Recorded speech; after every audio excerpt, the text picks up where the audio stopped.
So I wanted to talk about working out.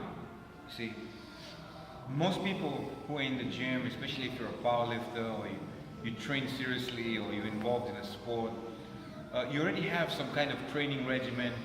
You understand about training, you understand about motivation, you understand about pushing yourself, you understand about long-term goals, short-term goals, you understand technical things, you understand mental things, emotional, how to gear yourselves towards working out.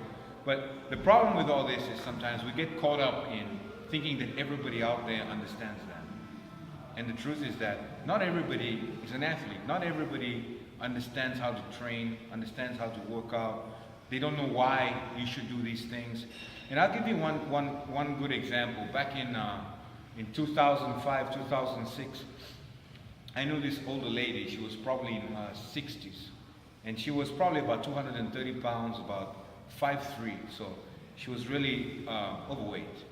And her routine was she would go to school, work in school, work with the kids, come back home, be really tired, because it's very tiring, you know. You're dealing with the emotions of kids, 25 kids in a classroom, then you're taking them for field trips and all. It's very tiring, right? You come home, you haven't eaten, so you eat something, and then you go to sleep. You turn on the television and you go to sleep. So it's very, very, very difficult for someone like this to go out and go to the gym and do all this other stuff, especially if you haven't been doing it. So what has happened is you built a habit to maintain your life in this manner, these habits. So this is how you cope with your life, you see. So to break these habits, it's very, very difficult. And being an older lady, she was overweight. What ended up happening is she wanted to be alone. She wanted to be away from everybody. Because, a lot of times people are emotional about things. They see themselves in the mirror. They remember what they used to look like, 20, 30, 40 years ago. And then they see themselves now and they become completely deflated, unmotivated. Because they see, oh man, how much work is that going to take? Look how I look. But they won't say it. But that's what's within them a lot of the time. So when you're dealing with a situation like this, when you want to help somebody, it's like dealing with a baby. Baby meaning that you have to be very patient. You have to motivate the child. When you plan to design a child, it's not by force, it's not by giving a regimen, it's not by showing them all this technical information. It's honestly by giving them love, you see, and caring for them. You see? So I started talking to this old lady, we became friends, and she realized that I was a fitness guy and I had trained people before. So she asked me, would I mind training her? I said, no problem. So the way we started was I had to wake her up from her sleep. You see? So she would come home and she would fall asleep, then I would knock and I would wake her up and I'd be like, oh, it's time to go, let's go, oh, I'm tired. I say, come on, let's go, I'm going with you, I'm gonna walk. And I would go with her. And when we would walk, I would talk to her. I didn't start about heart rate and all this technical. You start like you do with a child. When a child sees something it's interested in and someone is being with them, it's the companionship that matters more in the beginning, the friendship. So we would go, we would talk about life and blah, blah, blah. After 3-4 weeks, when she opened up to me and started telling me about her life, I started telling her, hey, look, check your heart rate. I wanted to see where her heart rate is. Every day she would measure her heart rate when we would walk brisk, increase the speed a little bit. She found her heart rate was at a certain level. So now I knew where she was at. I had a measurement. So you see, this is the gradual way, of doing things. And so after 2-3 weeks of being able to break through this habit or breaking through the habit, she became motivated a little bit more and a little bit more and a little bit more.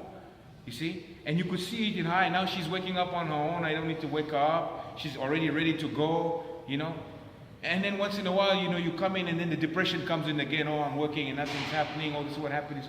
You have to deal with that like you're dealing with a child. A child cries, you have to give it attention. Hey, baby, everything is okay. You see? But that is how you cultivate. You see, you're planting a seed and you're cultivating that seed to grow. You're giving it air, you're giving it water, you're giving it nutrition, so many different things, even though it doesn't deserve it. Now, we athletes, we don't need to be treated like babies all the time. Otherwise, we won't get nowhere. But everybody isn't an athlete. Everybody isn't a professional. Everybody doesn't know how to push themselves. You see? So I understand that because I was a baby in so many different things. And I know how I wanted to be treated. You see? So I wanted somebody to be kind with me and to help me and to be patient with me. You see? So that's why I'm able to give people that kindness, because I remember myself. You see? And the greatest job is not when you take a B plus student and make them A plus. It's when you take an F and you make it a C. Or you take a D and you make it a B. You see? And then you see that they're able to go by themselves. And that same lady today, she's still working out. That was 2006. This is 2014. The same exercises that I told her back then, she's still doing them today. Much more active, strengthening the legs, you know, a good core, you see? But just wanted to remind you guys that not everybody out there, guys, is, you know, an athlete. And I understand it when people get unmotivated and they feel insecure about themselves. It's like when you don't live for 2 years and then you come back and you remember what you used to do and you're like, oh man, I'm struggling at 300 pounds, I used to do 600 pounds. I'm struggling at this, I used to do this.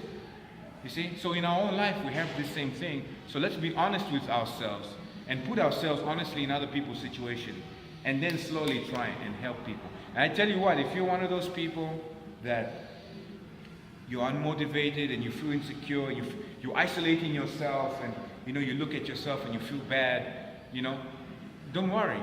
It takes little by little by little by little by little. One step at a time crosses the desert. By the time you know it, you've crossed the desert. But you got to keep taking those one step, one step, one step, one step, one step. First get to the gym, get to the gym, get to the gym, get to the gym. Not even working out, do something little. You're breaking the habit. You don't need to go and compare yourself to all this other, what people look like on the outside. It's inside first. You need to make the habit. And slowly, slowly, you start cultivating that little by little by. And by the time you know it, little by little by little, 1 year later, is a loss in 40 pounds of weight, sometimes more, sometimes, see, gradually. And you're building the character to handle that weight loss or muscle gain or whatever it is, technique, whatever it is. So guys, be patient, right? And remember those, always little by little by little by little by little.